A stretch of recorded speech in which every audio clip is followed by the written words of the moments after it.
Hello and welcome to Mock the Week. I'm Dara O'Brien. Joining this week are Andy Parsons, Sara, Pascoe and James Acaster, Ed Byrne, Hugh Dennis and Gary Delaney.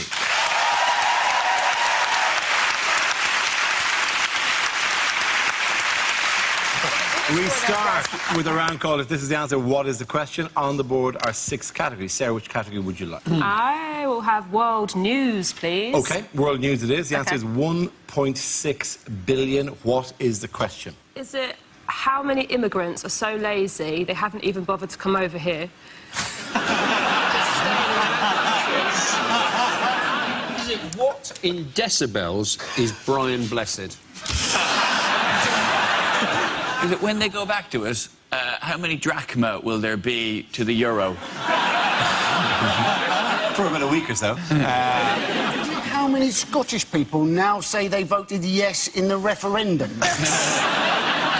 Is it what was the crucial missing ingredient from England's bid for the 2022 World Cup?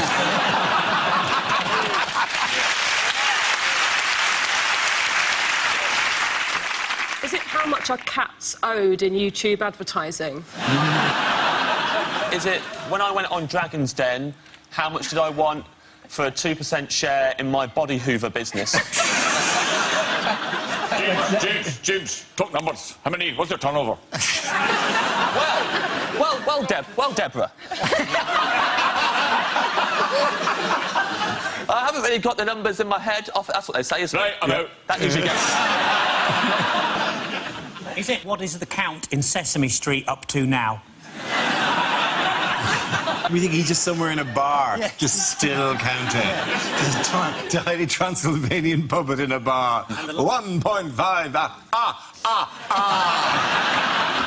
If you go and use a Glastonbury toilet, is it how many people seem to have used that toilet before you have? Is it what number, when typed into a calculator and turned upside down, becomes, ooh, GI?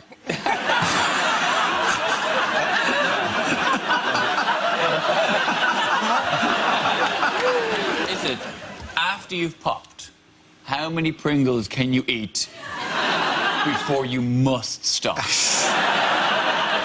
Is it, since I started this sentence, how much further has Greece got into debt?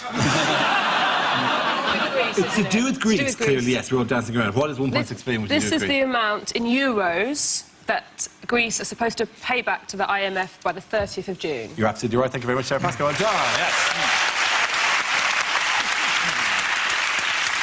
The question I was looking for was how much money in euros does Greece need to repay to the International Monetary Fund by the 30th of June? That's next Tuesday, or risk crashing out of the Eurozone. But it's a loan, isn't it? What they've got is a loan. I think it might solve itself. Are we certain they haven't got PPI? Do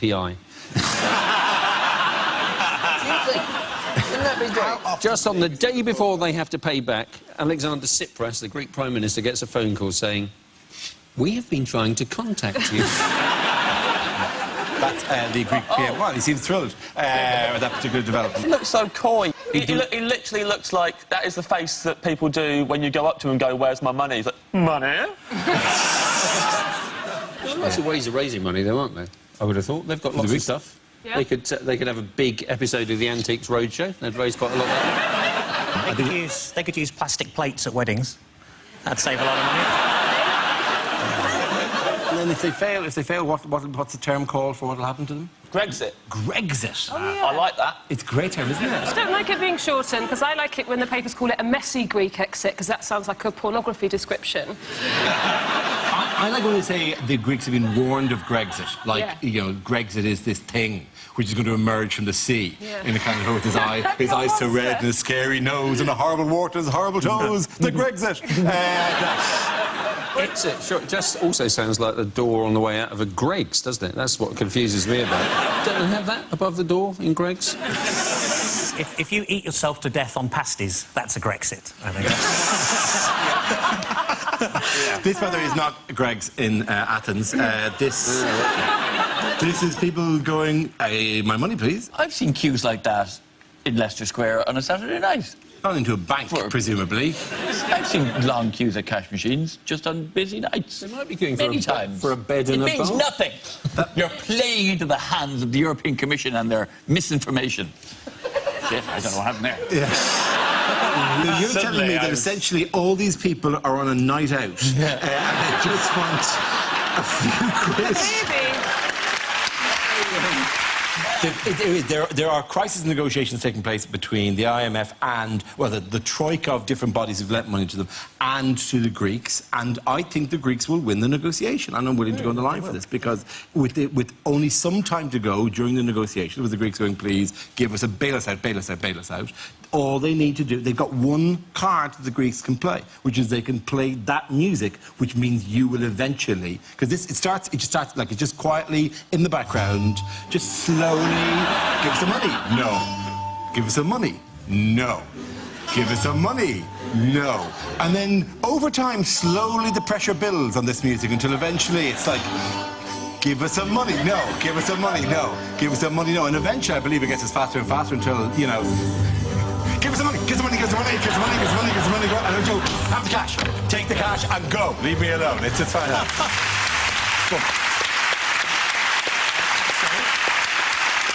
Really, I just wanted you to spend the rest of the evening going ding, ding, ding, ding, ding, ding. Could you hear that as well? I was worried there for a second. So this is all, I find it really confusing when it's like the money and the economics of it. So actually, it does become a lot easier if you convert it to alcohol and think that the ECB is a brewery and the EU is a pub, and all of the countries put their alcohol behind the bar, but we need more drink. But the only way we can make more drink is if we water it down.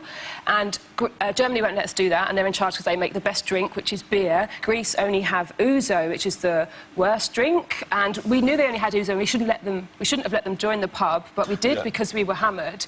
Who hasn't let the wrong person in when they were drunk, eh, girls? So, and now, I mean, Greece has passed out, it's too drunk, and Germany's trying to sober them up. And why can't we just kick them out of the bar? Oh, because they've started a tab and not on their cards? Like, we all started a joint account for some reason. And this is supposed to simplify things in your head. I've got the solution. So it's all much neater now. And the solution is we should let Weatherspoons sort it out. Did they not withdraw €4 billion or something last week? I mean, it's a real genuine problem. People taking all the money. And then they started hiding the money. Everybody started hiding cash.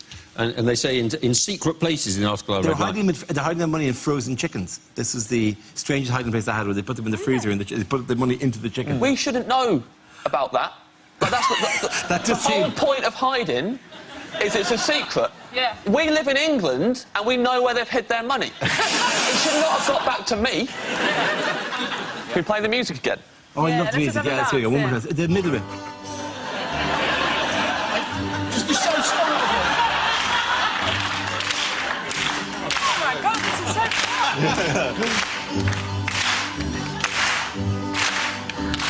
They're going faster than us. They're going too fast. Table take our combined weight. Split the table over. We'll try. I'm sure the people of Greece will be absolutely delighted. Listen, there is an issue, obviously, of how it's going to affect holidaymakers and British tourists going over. There was a statement there that said that holidaymakers should bring over cash. Well, this is specific, and the statement came from muggers. Travel agents suggested that people bring cash and credit cards or debit cards. So there's my plan to use magic beans as currency. What did you think we were bringing? Also, guys, if you're planning a holiday, think about getting a passport. Yes. I can imagine if you arrived in Athens Customs and said, do I have a passport? No. But I have money! Make it rain, bitches! Make it rain! Scrabbling around with their chickens. I wonder why people aren't going on holiday to Greece. And people are going, oh, well, it's cheap sunshine. But you're thinking, well, Syria is cheap sunshine, isn't it? I mean, OK, you don't maybe get the level of service there, but just think of the number of people that will be at the UK airport to greet you on your return home. I mean, it's got fantastic weather, it's got beautiful beaches, it's got fantastic food. And if you are eating out in Greece, my advice would be, try the chicken. Do I'm sure the people of Greece will be absolutely delighted. Well, I'm sure they're going, well, the one thing we have is Muck the Week. Oh, for fuck's sake.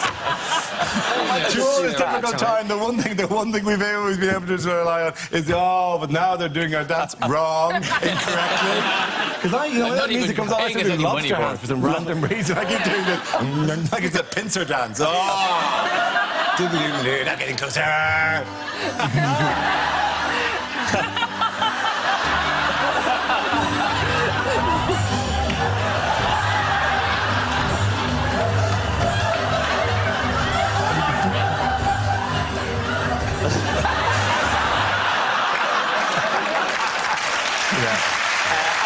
Pascoe, James, Sara and Andy.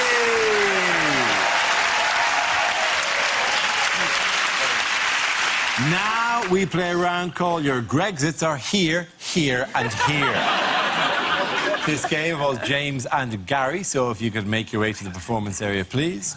This round is a stand-up challenge. I launched the wheel of news, and whoever it chooses to stop, one of the performers must step forward and talk about that subject. OK, here we go. The first subject is parties. Who wants to go in that? James. I went to a surprise party recently with my friend Daryl. We were all in his living room, all of us, in the dark, hiding. His girlfriend turned to us all, she went, right, he's going to be here in a minute. When he gets in, everyone jump out, yell surprise, and that will be really surprising. I argued it'd be a lot more surprising if instead of making all that commotion, we all just stood there in his living room in the dark, just...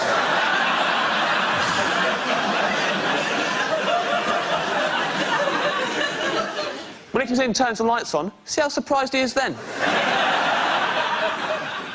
It's a good party. I schmoozed. I'm good at schmoozing. Buttering people up. I'll give you some schmoozing tips, why not? A lot of people will tell you when you're schmoozing, have a good icebreaker, right? Break the ice. What they won't tell you, at the end of the conversation, unbreak the ice. You don't want anyone else swooping in, taking advantage of all the lovely little ice cubes that you created. So freeze it over again before you leave. So as you're leaving, just slide something under the fence, like death comes to us all, something like that.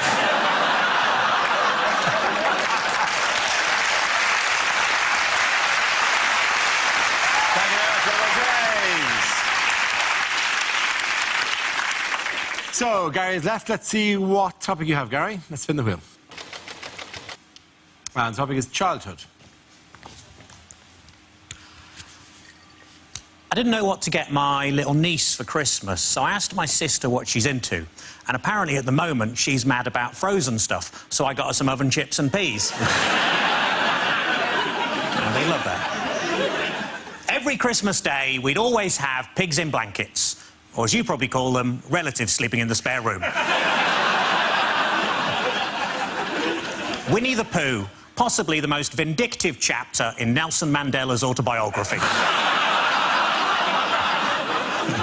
It was only after I shot the 5th zombie that I started to wonder why they were all carrying bags of sweets and ringing my doorbell.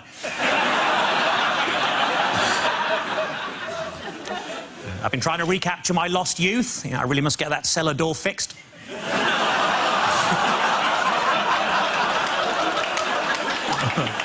One time when I was a kid, I bought a chocolate bar. On the inside of the wrapper, it said, "You're a loser." I wouldn't have minded if there'd been some sort of competition on. To make things worse, it was a boost.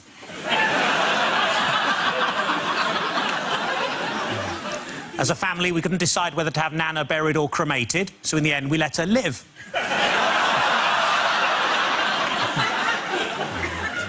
My 13-year-old cousin's already started taking heroin. It's amazing, isn't it? They shoot up so fast these days. Well done. Very good. Point in, and you're the guy, Delaney. Everyone come back.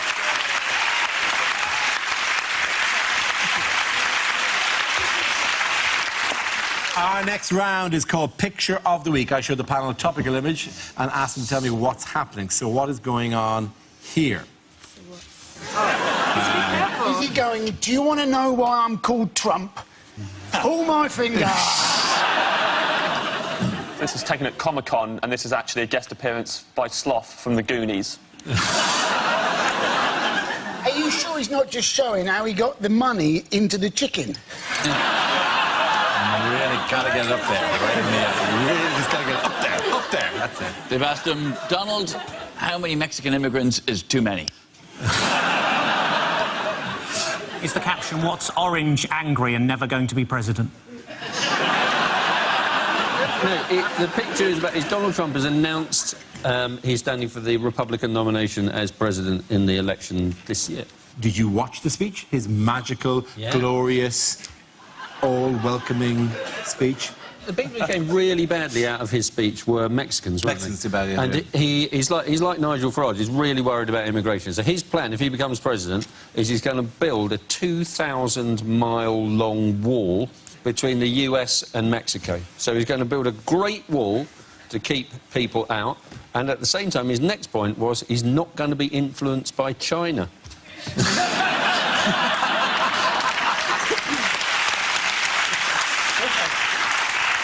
Who is he going to use to build the wall? I would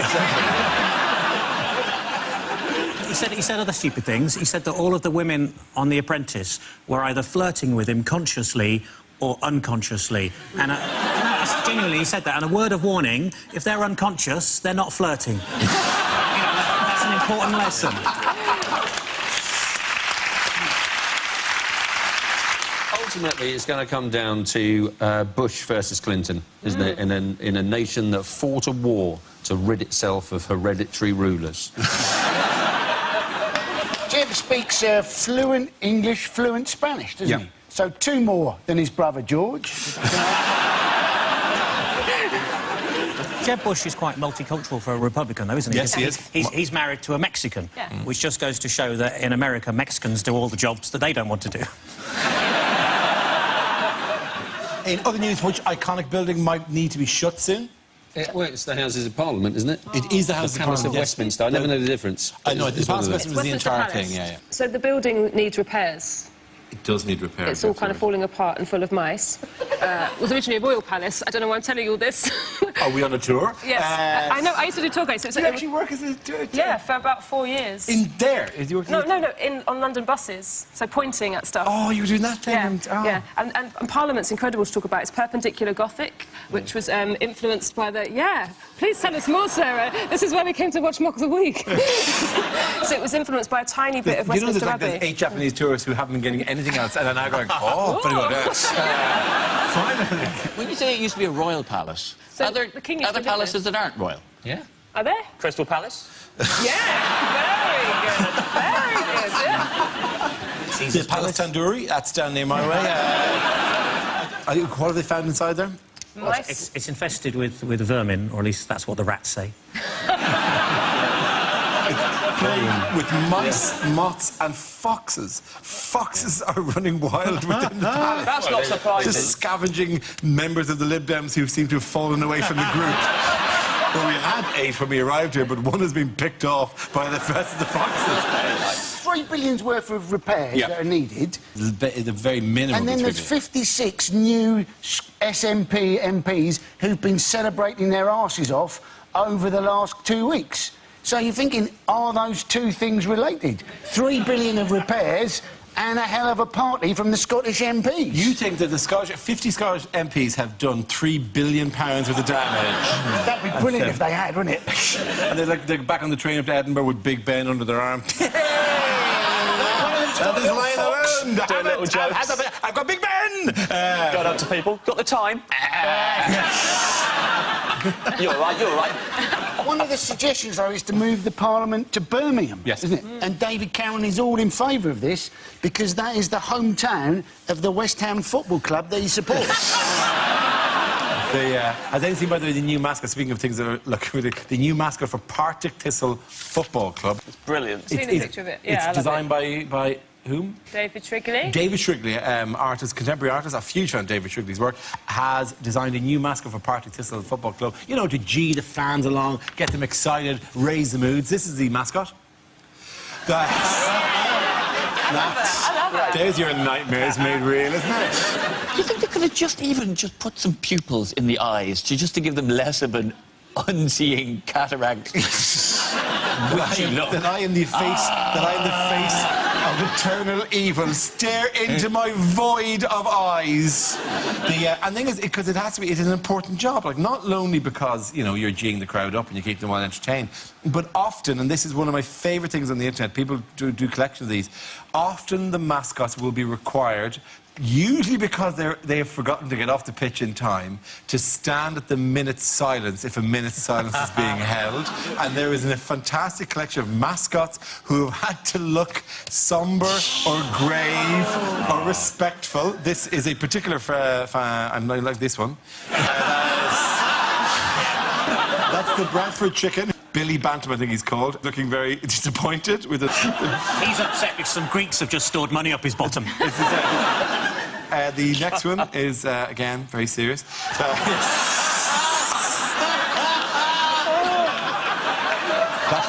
That's Buggy Bird from West Brom. And give me one more. That is the West Ham Hammer, looking respectful, but is unable to change his face, which has a joyous bounty. Oh, I'm a quirky hammer, I'm a jolly hammer. But, you know, there's times for reflection as well. OK, and the point's going to end here. Gary!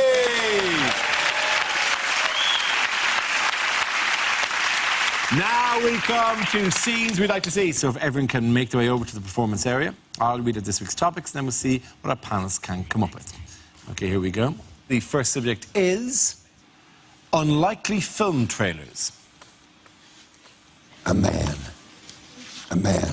who only wants one thing. Strepsils.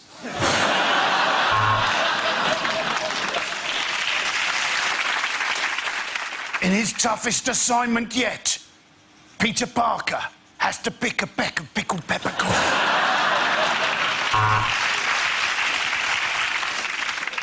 Drama, intrigue, romance, gardening, spoons. All these and other words in Dictionary the movie.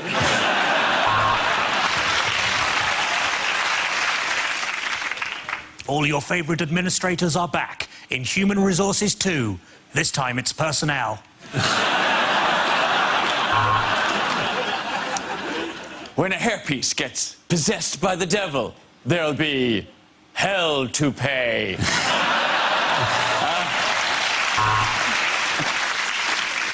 He loves sex, but he has no arms.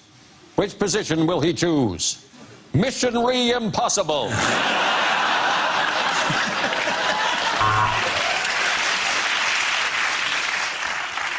If you see one film this year, then you're probably a new parent. It was a love story that crossed the species barrier. He was a man, she was a cow. Coming soon, Beef Encounter. Coming soon, a 3D film where you don't get bored halfway through and lift up the glasses just to see what the screen looks like without it. Every Year I Love You More, starring Michael Jackson and Benjamin Button.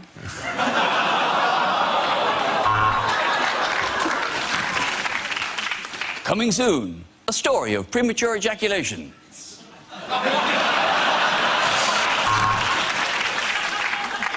The Grand Budapest Hotel. Brilliant, The Times. 5 stars, The Guardian. The beds weren't made. TripAdvisor.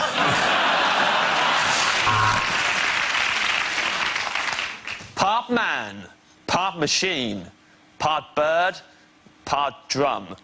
It's Robo Bongo Cuckoo Cop.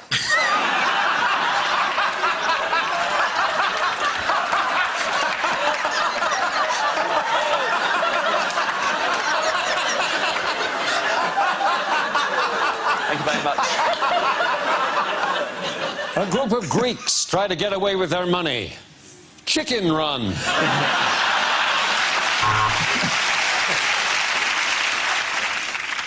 My Dad Pictures presents. Your man, I know him from something. Anyway, him and a woman. I think she was in ER. Maybe it was house. She was definitely a doctor. Join forces to fight. I know him. He's gone awful old looking, hasn't he?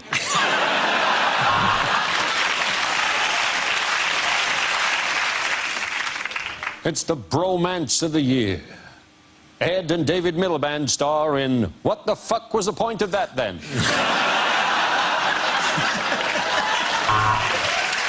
OK, the next topic is things you wouldn't hear on the radio. Mime.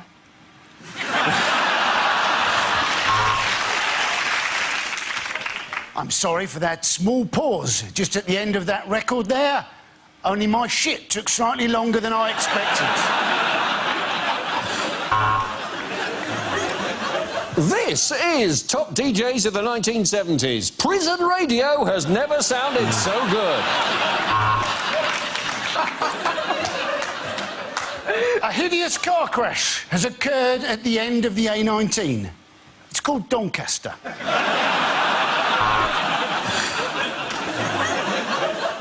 Another shipping forecast issued by the Met Office at 2343 on Saturday the 8th. It's going to piss it down. You're listening to BBC Wiltshire because your car radio has lost reception to what you were listening to.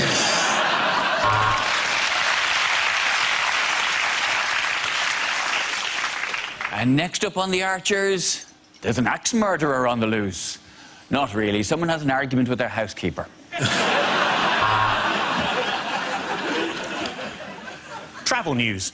A coachload of origami enthusiasts has broken down on the M1, and they're all currently sat on the hard shoulder making paper models of cars.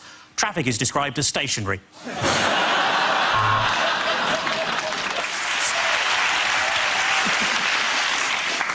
You're listening to Saga Radio. You're listening...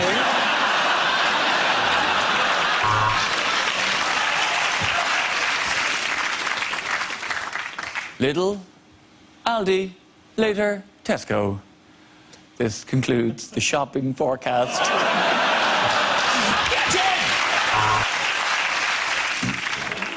Have you been injured at work? Maybe you should turn the radio off and concentrate properly on what you're doing. But you're dead. We're all dead. We've all been dead from the beginning. You've been listening to the final ever episode of The Archers.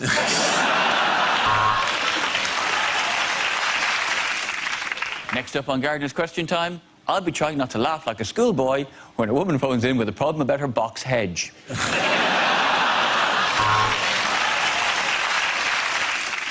This is local radio, it's 4 a.m. and no one's listening. Let's play Say Something Racist Roulette. Due to tomorrow's BBC strike, tomorrow's Today programme will be today's Today programme, but called Yesterday. Sometimes when you listen to the radio, there's a tune that you can't get out of your head. It sort of plays again and again and again. Sort of gets faster and faster and faster, and finally it comes on.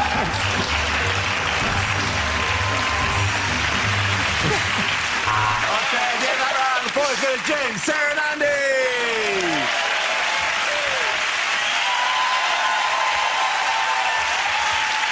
That's the end of the show. This week's winners are Ed Byrne, Hugh Dennis and Delaney. Commiserations to Andy Parsons, Sara Pascoe and James Acaster. Thank you for watching. Good night.